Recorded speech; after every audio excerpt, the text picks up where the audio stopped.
جو اللہ والے ہوتے ہیں وہ مختلف طریقوں کے ساتھ وہ اپنے مریدین کی آنے والوں کی اصلاح کرتے ہیں جو اللہ تعالیٰ ان کے دل میں ڈالتا ہے۔ حکیم الامت حضرت مولانا اشرف علی تھانوی رحمۃ اللہ علیہ، حضرت کے ہاں ذکر اللہ کی مجلس ہوتی تھی، حلقہ لگتا تھا، تو ایک آدمی ایسا آیا جو نیا مرید ہوا، وہ نیا مرید تھا، اور پھر وہ حضرت کے پاس رہنے لگا۔ خانقاہ کی جو روٹیاں تھیں وہ ایک عورت بناتی تھی، اور جب وہ اور اس کے اندر جو مرض تھا وہ برائی کا تھا، زنا کا تھا۔ جب وہ روٹی لے کر وہ خانقاہ کی وہ عورت آتی، یہ جو حضرت کا نیا مرید ہوا تھا یہ اس کو دیکھنے لگ جاتا تھا، تو ٹیڑھی نگاہوں سے اس کو دیکھتا تھا۔ حضرت کو پتہ چل گیا کہ یہ جو نیا مرید ہوا ہے نا، تو یہ تو اس سے اس کو گھڑتا ہے، عورت کو دیکھتا ہے، بد نظری کرتا ہے۔ حضرت نے اب اس کو ڈانٹتے ہیں، مرید نہ آیا ہے، وہ بھاگ جاتا ہے، سمجھ آ گئی۔ حضرت نے اللہ سے مانگا کہ یا اللہ میرے دل میں ڈال، کس طرح میں اصلاح کروں۔ حضرت کو جب اچھی طرح پتہ چل گیا کہ اس کے اندر یہ برائی کا، زنا کا مرض ہے، اور یہ اب بیعت تو میرے ہو گیا، اب اس کی میں نے اصلاح کرنی ہے، اور کیسے ہوگی وہ، اور ذکر اللہ کی مجلس میں بھی یہ آیا۔ حضرت نے کیا کیا کہ جو عورت روٹیاں بناتی تھی نا خانقاہ کی، حضرت نے اس کو جلاب کی، پیچس کی گولیاں کھلا دی۔ اس عورت کو پیچس لگ گئے۔ اس کو کہا کہ جس جگہ پر جا کر تو نے پخانہ کرنا ہے نا، اس پخانے کو تو نے اٹھانا نہیں ہے، سنجا وغیرہ کرنا ہے، لیکن اس پخانے کو وہ پڑا رہے، اس کو تو نے نہیں اٹھانا۔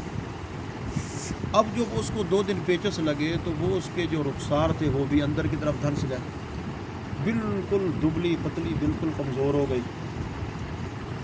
تو پخانہ بھی اس کو ادھر پڑا ہوا ہے۔ جب 2 دن گزر گئے نا، اس کی یہ کیفیت ہو گئی۔ حضرت نے اس کو فرمایا کہ اب روٹی لے کر تو جا، اور جانا تو نے صرف اسی کے پاس ہے، جانا تو نے صرف اسی آدمی کے پاس ہے، اور کسی کو روٹی تو نے نہیں دینی، اور پھر آگے جو وہ معاملہ تیرے ساتھ کرے وہ تو نے مجھے بتانا ہے۔ اس نے کہا کہ ٹھیک ہے۔ وہ گئی تو روٹیاں لے کر نا، اس نے دیکھا آ رہی ہے تو اس نے فوراً اپنی نظر نیچے کر لی۔ وہ قریب آئی، اس نے ہلایا، اس نے کہا کہ روٹی لے لے، یہ اس کی طرف نگاہ اٹھا کر ہی نہیں دیکھ رہا۔ اس نے کہا روٹی تیرے لیے لائی ہوں، روٹی اپنی لے لے۔ پھر کہا یہ اوپر دیکھ ہی نہیں، اس کو دیکھتا ہی نہیں ہے۔ وہ روٹی رکھ کے چلی گئی۔ حضرت کے پاس گئی، حضرت فرمایا سنا گئی تھی، اس نے حضرت گئی ہوں۔ پھر کیا کیا اس نے؟ کہا حضرت وہ روٹی میں نے جا کر دی، اس کو بار بار بلاتی تھی، اوپر دے، وہ تو مجھے دیکھتا ہی نہیں تھا، تو بار بار میں اس کو بلاتی رہی کہ دیکھے اوپر، وہ نگاہ نہیں اٹھا رہا۔ حضرت فرمایا بس اب کام ہو گیا۔ حضرت نے اس کو بلایا اس کو، اس مرید کو، اور اس مرید کو بلا کر اس کو اپنے ساتھ لے لیا۔ جہاں اس نے وہ پخانہ 2 دن کرتی رہی نا، اس پخانے کے پاس لے گئے۔ فرمایا تجھے لایا ہوں کہ اس پخانے کو تو نے اٹھانا ہے، اور اس گندگی کو فلاں جگہ پہ ڈال کے آنا ہے۔ اس نے کہا حضرت ٹھیک ہے۔ اب وہ اس طرح منہ لپیٹ رہا ہے، یہ کر رہا ہے، وہ کر رہا ہے، سمجھ آ گئی نا۔ حضرت نے اس کو پیچھے ہٹا، فرمایا بس یہ آپ خود بخود وہ اٹھا لے گی تو ادھر میرے پاس آ۔ تو حضرت نے فرمایا کہ مجھے یہ بتا کہ یہ عورت جو خانقاہ کی روٹیاں بناتی تھی تو اس کو گھڑتا تھا، اب جب اس کو پیچس لگے، جلاب لگے، اس کے رخسار اندر کو دھنس گئے، دبلی پتلی ہو گئی، وہ شکل، وہ کیفیت نہ رہی۔ پہلے آتی تھی تو اس کو گھڑتا رہتا تھا، آج آئی ہے وہ روٹی لے کر تیرے پاس، تجھے بار بار بلاتی، تو دیکھتا کیوں نہیں تھا؟ تو اب وہ خاموش بیٹھا ہے، آنکھوں سے اس کے آنسو جاری ہو گئے۔ حضرت نے فرمایا سن میرے بیٹے، تجھے جو محبت تھی وہ اس کے ساتھ نہیں تھی جو اس کے پیٹ میں گندگی تھی، تجھے محبت اس کے ساتھ تھی۔ دیکھ، جب تک گندگی اس کے پیٹ میں رہی تو اس کو گھورتا رہا، اس کو تو دیکھتا رہا۔ اب جو ہی وہ نکلی تو وہی گندگی ہے نا، تو اس لیے میں تجھے لے کر گیا تھا، وہ تجھے میں اٹھوانا چاہتا تھا تو اسے تاکہ تجھے سبق حاصل ہو۔ اس نے کہا حضرت بس مجھ سے غلطی ہو گئی، مجھے معاف کریں، بس یہ جو اندر میرے بیماری تھی نا بے حیائی والی، بس یہ سب سے کچھ نکل گیا۔ جس طرح رسول اللہ صلی اللہ علیہ وسلم، آپ صلی اللہ علیہ وسلم کے پاس ایک نوجوان آیا، اس نوجوان نے آ کر کہا یا رسول اللہ صلی اللہ علیہ وسلم مجھے زنا کی اجازت دے دیجیے، مجھے زنا کی اجازت دیجیے۔ آپ نے اس کو اپنے قریب کیا، قریب کر کے آپ نے فرمایا کہ اگر کوئی تیری ماں کے ساتھ زنا کرے برداشت کرے گا؟ اس نے یا رسول اللہ میری ماں کے ساتھ کوئی زنا کرے یہ کیسے ہو سکتا ہے؟ آپ نے فرمایا جب تو کسی کی ماں کے ساتھ کرے گا وہ بھی تو آخر کسی کی ماں ہوگی نا۔ پھر آپ نے فرمایا جب تو کسی کی بیٹی کے ساتھ کرے گا وہ بھی تو آخر کسی کی بیٹی ہوگی، تو کسی کی بہن کے ساتھ کرے گا وہ بھی تو آخر کسی کی بہن ہوگی۔ جب اس کو سمجھائے پھر اس کو اپنے قریب کیا، قریب کرنے کے بعد اس کے دل پہ ہاتھ رکھا اور ہاتھ رکھ کے نبوت والا 3 جملے رسول اللہ صلی اللہ علیہ وسلم نے پڑھے۔ آپ نے فرمایا اللہم طہر قلبہ واغفر ذنبہ وحسن فرجہ۔ آپ نے کہا اے اللہ اس نوجوان کے دل کو پاک کر دے۔ سمجھ آ گئی؟ جو اس کے اندر غلاظت ہے، روحانی یہ بیماری ہے، اے اللہ اس کی دور کر دے۔ واغفر ذنبہ، اے اللہ اس کے سارے گناہوں کو بھی معاف کر دے۔ وحسن فرجہ، اللہ کریم اس کی شرمگاہ کی بھی حفاظت فرما دے۔ جو ہی بس وہ نبوت والا ہاتھ اوپر اٹھا تو اس کے اوپر کپ کپی طاری ہو گئی۔ وہ نوجوان کہتا ہے کہ جو کچھ میرے اندر روحانی بیماری تھی وہ ساری کی ساری دور ہو گئی۔ سمجھ آ گئی؟ اللہ والوں کے پاس جب ہم آئیں گے ان سے اپنی اصلاح کروائیں گے۔ سمجھ آ گئی؟ ہمارے حضرت جی رحمۃ اللہ علیہ فرمایا کرتے تھے، فرماتے تھے کہ جس طرح تم جاتے ہو اپنا علاج ٹی بی کا کروانے کے لیے کس کے پاس؟ ڈاکٹر کے پاس، تو ڈاکٹر ٹی بی کا علاج کس سے کے ساتھ کرتا ہے؟ شعاؤں کے ذریعے کرتا ہے۔ اب یہ شعائیں بظاہر نظر نہیں آتی لیکن اس مریض کا علاج ہو جاتا ہے۔ کینسر کا ہمارے پاس ایک عورت رہتی ہے، اس کو کینسر ہو گئی، ابھی اس نے علاج کروایا، انہوں نے شعاؤں کے ذریعے کیا، اب اس کا علاج ہو گیا لیکن وہ شعائیں نظر نہیں آئی، وہ کینسر اس کو شفا ہو گئی۔ تو اس لیے حضرت فرماتے تھے جب تم کسی اللہ والوں کی صحبت میں جاتے ہو ان پر جو اللہ کی رحمت برس رہی ہوتی ہے وہ بظاہراً تمہیں نظر نہیں آتی۔ سمجھ آ گئی؟ پھر جو اللہ والوں کی آنکھوں میں جو نور ہوتا ہے وہ بظاہراً تمہیں نظر نہیں آتا لیکن وہ ایسی شعائیں نکلتی ہیں جو تیرے دل کی ساری بیماریوں کو دور کر کے تیرے دل کو پاک کر دیتی ہیں۔ سمجھ آ گئی نا؟ تو جس طرح آتا ہے کہ 2 دوست تھے نا، خواجہ مجذوب رحمۃ اللہ علیہ اور جگر مراد آبادی اور خواجہ مجذوب رحمۃ اللہ علیہ، یہ دونوں دوست تھے۔ خواجہ مجذوب رحمۃ اللہ علیہ یہ جگر مراد آبادی کو دعوت دیا کرتے تھے کہ ہمارے شیخ کے پاس مجلس ہوتی ہے اور تو آیا کر۔ یہ کبھی کوئی بہانہ، کبھی کوئی بہانہ، کبھی کوئی بہانہ، کبھی کوئی بہانہ۔ ایک دن کہنے لگی اچھا خواجہ صاحب میں جانے کے لیے تیار ہوں لیکن میری شرط یہ ہے کہ میں شراب بہت پیتا ہوں، شراب کے بغیر تو میرا گزارا نہیں چلتا۔ اپنے شیخ سے اجازت لے، اگر وہ شراب کی اجازت دیتے ہیں تو پھر میں جاؤں گا، شراب میں اپنے ساتھ لے کر جاؤں گا۔ وہ گئے تو حضرت سے پوچھا، حضرت نے اس کو کہا، فرمایا کہ مجذوب اس کو کہا دیر نہ کر، جس حال میں بھی ہے تو میرے پاس آ جا۔ اب یہ جگر مراد آبادی کو خواجہ مجذوب رحمۃ اللہ لے کر جب اپنے مرشد کے پاس گئے، وہاں جا کر مجلس میں بیٹھے، حضرت کا واضح و نصیحت سنا، وہ کیفیت وہ بدلی، وہ اللہ کی رحمتیں جو آ رہی تھی وہ جگر مراد آبادی کے دل پہ پڑی۔ تھوڑی دیر گزری تو حضرت فرمایا جگر مراد آباد جی حضرت، فرمایا وہ شراب لائے ہو؟ جی حضرت لایا ہوں۔ فرمایا وہ تو نے پینی ہوگی کیونکہ یہاں تو خانقاہ ہے، عوامی جگہ ہے، میرا گھر وہ میری ذاتی جگہ ہے، تو وہاں جا کر میری بیٹھک میں جا کر پی لے، تجھے اجازت ہے۔ تو وہ رونے لگ گیا۔ اس نے کہا حضرت آپ کے قدموں میں آیا ہوں، ابھی میں شراب پی ہوں۔ سمجھ آ گئی؟ اس نے وہ تھیلا کھولا اور شراب کی جو اس کے مٹکے تھے اٹھا کے پھینک رہا ہے اور نیچے گرا رہا ہے، شراب بہہ رہی ہے۔ حضرت خوش ہو گئے، سمجھا کہ اس کی اصلاح ہو گئی۔ جب اللہ والے خوش ہوئے تو فرمایا مانگ، کیا مانگ؟ تو اس نے کہا حضرت میرے لیے 3 دعائیں کر دیں۔ کتنی دعائیں؟ 3 دعائیں کر دیں. کہا کون سی؟ کہا حضرت ایک تو دعا یہ کر لیں میں داڑھی رکھ لوں. دوسری دعا میرے لیے حضرت یہ کر دے کہ میں آج کے بعد شراب نہ پیوں. تیسری حضرت میرے لیے دعا یہ کر دے کہ اللہ موت کے وقت میرا خاتمہ ایمان کے اوپر کر دے. تو تینوں دعائیں جو حضرت نے اس وقت جو اس کے لیے مانگی تھی وہ تینوں دعائیں جگر مراد آبادی کے حق میں قبول ہوئیں. تو جب داڑھی بھی آ گئی، شراب بھی چھوٹ گئی، جو جب جنازہ اٹھا تو وقت ولی اللہ تھا. سمجھ آ گئی؟ اب اس کے جو اشعار ہیں وہ فکر آخرت کے اوپر سمجھ آ گئی. وہ سارے کے سارے جگر مراد آبادی کے خواجہ مجذوب کے جو آج اولیاء کی مجالس میں ہوتے ہیں پڑھتے ہیں تو جن سے آدمی کا زندگی کا رخ بدل جاتا ہے. اس لیے میرے دوستو عزیز ساتھیو، یہ مجالس ذکر اللہ یہ اس کو ہم غنیمت سمجھیں، اس کے لیے ہم خود دائیں، دوسرے ساتھیوں کو ہم دعوت دیں. سمجھا کہ آپ الحمدللہ ہمارے پاس ہر مہینے کی انگریزی مہینے کی پہلی جمعرات کو ہوتی ہے. وہ جو پودا لگایا تھا وہ پودا اس باغ کا سمجھ آ گئی نا، وہ کون لگانے والے تھے؟ ہمارے حضرت استاد جی رحمۃ اللہ علیہ. حضرت جی نے اجازت دی، حضرت استاد جی رحمۃ اللہ علیہ تشریف لائے وہاں ہمارے جنگ میں احمد پور سیال میں اس کے افتتاح کیا. سمجھا کہ اکثر ساتھی آتے رہتے ہیں تو حضرت مفتی صاحب الحمدللہ یہ بھی ہر دوسرے مہینے تیسرے مہینے ہم ان کو دعوت دیتے ہیں. بھرپور اجتماع ہوتا ہے. سمجھا کہ کھینچے لوگ دیہاتوں سے، وہ ہمارا شہر بھی نہیں دیہات میں ہوتی ہے، بھرپور مجلس ہوتی ہے. ساتھی خود آتے ہیں، دوسرے ساتھیوں کو دعوت دیتے ہیں اور بڑی محبت کے ساتھ تشریف لاتے ہیں، جس آپ محبت سے تشریف لائے ہو. سمجھا کہ اس لیے مجلس بھرپور ہونی چاہیے، صرف یہاں پر نہیں، جگہ جگہ کے اوپر ہونی چاہیے. ہمارے یہاں وہاں پر کئی جگہ کے اوپر ہماری مجالس الحمدللہ ہوتی ہیں اور بھرپور طریقے کے ساتھ ہوتی ہیں. یہ جمعرات گزری حضرت کے پاس کل رات کو ہماری تھی. سمجھا گئی؟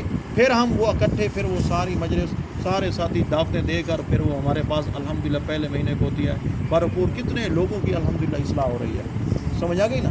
تو اس لیے میرے دوستو عزیز ساتھیوں یہ مبارک مجالس ہیں.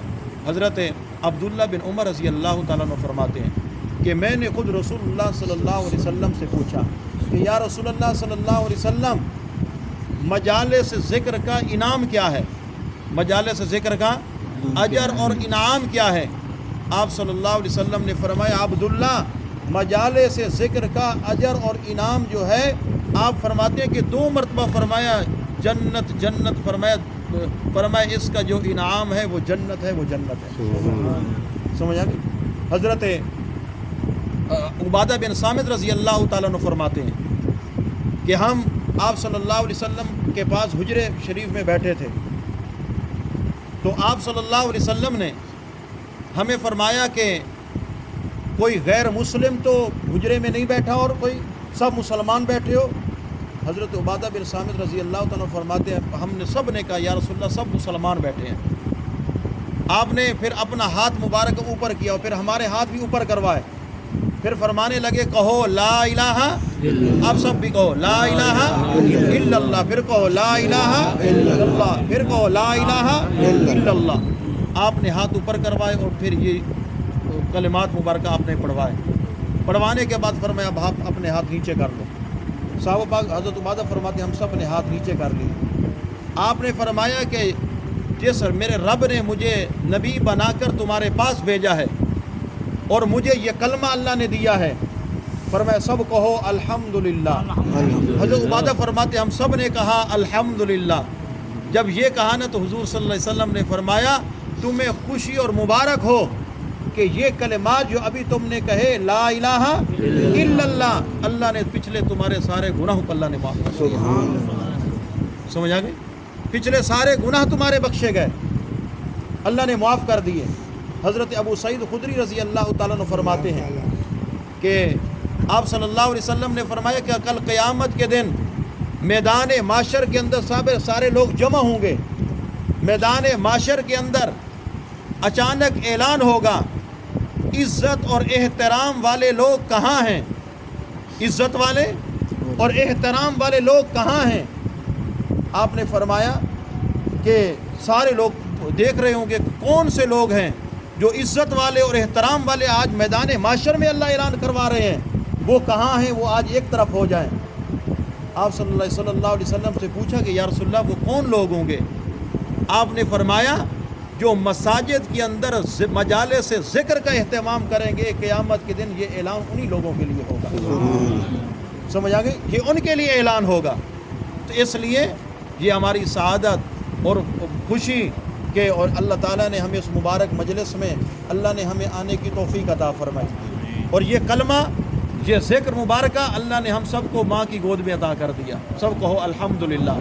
ہمارے مرشد گرامی شفیق الامہ حضرت جی ہزاروی رحمۃ اللہ علیہ فرمانے لگے کہ میں افریقہ میں گیا اور افریقہ کے جنگل کی ہم سیر کر رہے تھے. حضرت فرمانے لگے کہ ہم نے ہرنوں کو بھی، ان کو بھی اللہ کا ذکر سنایا، وہاں زیبرے جو تھے ان کو بھی اللہ کا ذکر سنایا. پھر فرمانے لگے، ہمیں یہ خود حضرت نے واقعہ سنایا، وہاں پر ایک افریقہ کے جنگل کے اندر ایک بہت بڑا ہوٹل ہے، خاردار تاریں لگی ہوئی ہیں، وہ جو محفوظ جگہ ہے، اگر کسی نے نماز پڑھنی ہو، کسی نے کھانا کھانا ہو تو وہاں پر آدمی چلا جاتا ہے. تو کہتے ہیں نماز کا وقت ہوا، میں نے اذان دی. اذان کے بعد وہاں اسی ہوٹل کے اندر ہم نے وہ دسترخوان لگایا، کھانا ہمارے پاس تھا. ہم نے کہا پتہ نہیں یہ کیسے ان کا کھانا ہوگا، ہم نے اپنا کھانا بنایا ہوا تھا. حضرت فرماتے ہم نے وہ کھانا دسترخوان لگایا اور سامنے ایک وہ کام کرنے والا جو ہوٹل کے اندر ملازم تھا، وہ برتن وغیرہ جو صفائی کر رہا تھا وہ بھی کھڑا ہوا تھا. یہ کہتے ہیں کہ جب فرمانے لگے، جب دسترخوان لگ گیا نا، میں نے ساتھیوں کو کہا کہ اس کو دعوت دو، ہمارے ساتھ بیٹھ کر کھانا کھائے. کہتے ہیں جب اس کو دعوت دی نا انہوں نے، وہ انگلش کے اندر، انگریزی کے اندر، تو اس نے کہا کہ میں تو ہندو ہوں، میں تو غیر مسلم ہوں، اور تم مسلمان ہو، تم کھا لو، تمہارا بچہ کھچا میں کھا لوں گا. حضرت فرماتے ہیں کہ جب انہوں نے مجھے کہا تھا یہ کہہ رہا ہے، میں نے کہا اس کو کہو تو بھی اللہ کا بندہ، ہم بھی اللہ کے بندے. سمجھ آ گئی؟ تو بھی اللہ کا بندہ، ہم بھی اللہ کے بندے، بیٹھ ہمارے ساتھ کھانا کھا. انہوں نے پھر اس کو دعوت دی. حضرت فرماتے ہیں وہ ہمارے پاس آ کر بیٹھ گیا، اس نے کھانا کھانا شروع کر دیا. میں نے ساتھیوں کو کہا یہ غیر مسلم ہے، اس کو دین کی دعوت دیتے ہیں، اس کو تبلیغ کرتے ہیں کہ شاید یہ کلمہ پڑھ لے. تو کہتے ہیں وہ کھانا کھانے شروع کیا اور ساتھ ساتھ نا میں وہ بتاتا تھا کہ ساتھیوں کو نا اس کو انگلش میں یوں کہو، اس کو یوں کہو، اس کو یوں کہو. میں ان کو وہ بتاتا تھا، وہ آگے اس کو پھر وہ انگریزی میں اس کو بتاتے تھے. حضرت فرماتے ہیں الحمدللہ اسی کھانے کے دوران ہی وہ غیر مسلمان ہو گیا. سمجھ آ گئی؟ فرماتے جب مسلمان ہو گیا، میں نے کہا ساتھیوں کو اور تو ہم کچھ کر نہیں سکتے، اس کو موٹی موٹی دین کی باتیں ابھی بتا دیتے ہیں. میں نے وہ موٹی موٹی باتیں بتائیں، وہ اس کو پھر انہوں نے انگریزی میں پھر اس کو بتائیں. تو فرماتے ہیں کہ جب اس کو بتا دی وہ بڑا خوش ہوا. وہ ہندو، اس کو ہم نے اپنے سینے کے ساتھ لگایا، اب تو وہ بڑا بھائی بن چکا تھا. حضرت فرمانے لگے ہم نے کہا آج اس کی خوشی میں نا یہیں پہ مجلس ذکر کر لیتے ہیں. سمجھ آ گئی؟ یہ ابھی مسلمان ہوا ہے تو اس کی خوشی میں یہیں پہ مجلس ذکر کر لیتے ہیں. تو فرماتی ہم نے وہ مجلس ذکر شروع کی. جب کہا نا لا الہ الا اللہ، پھر حضرت کروانے والے تھے، وہ لوگ کرنے والے تھے، اور حضرت تو عاشق رسول تھے اور اللہ کے محبین میں سے تھے. کہتے ہیں جب ہم نے اس کو لا الہ الا اللہ کی ضربیں لگوائی نا، اور ہم بھی لگا رہے تھے، کہتے ہیں ہم بھی بڑی محبت سے لا الہ الا اللہ کا ذکر کر رہے تھے، لیکن وہ جو شخص کر رہا تھا جو ابھی مسلمان ہوا تھا، کہتے حضرت فرماتے ہیں کہ وہ ایک ایک جملے پر اس کے موٹے موٹے آنکھوں سے آنسو بہ رہے تھے. سمجھا کہ پھر ہم نے کہا الا اللہ. پھر جب ہم نے کہا نا اللہ، ہم بھی کہہ رہے تھا سب کہو اللہ، پھر کہو اللہ. اس لیے تو فرمایا ہر شے ذکر حق کرتی ہے، تو بھی کہے جا ہر گھڑی ہر آن کیا اللہ سے کہو اللہ اللہ اللہ. مزہ پاتی ہیں آنکھیں عاشقوں کی، نظر کے سامنے رکھنا کیا ذرا محبت سے کہو اللہ اللہ اللہ. تیرے میرے سانسوں، تیرے میرے سانسوں کی گنتی ہو رہی ہے، تو بھی کہے جا ہر گھڑی ہر آن اللہ اللہ اللہ.